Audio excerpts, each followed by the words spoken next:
Do you want to understand why your person with dementia is becoming sexually inappropriate and what to do about that?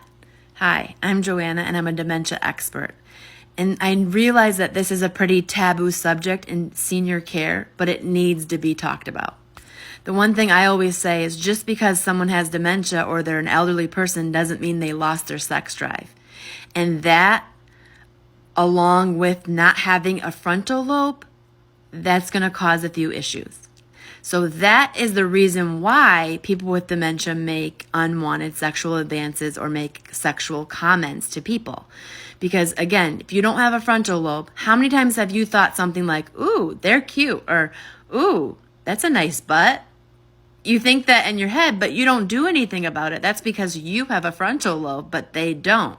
So pretty much anything they think or that they see, they're going to make a comment about it. And I realize it can be really it can be very unpleasant, but there's a way that we can handle it. And the first thing I like to do is really not shame them. People with dementia are not giving you unwanted sexual advances or making sexual comments to make you upset or make you feel uncomfortable. They're doing it because their brain won't block those comments anymore.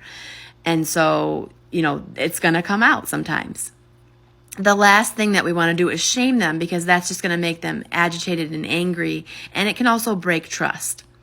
I once had a resident that had frontal temporal dementia, and his comment all the time was teaching the girls how to French kiss him.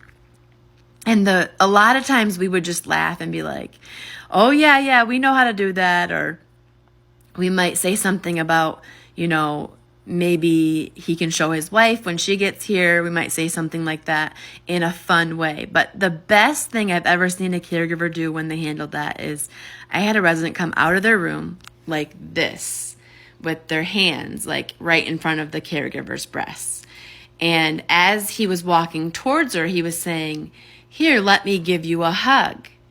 And so what she did was she held his hands in hers and she said, "Hey, I have breakfast ready for you and your coffee's on the table. Why don't we go have breakfast?"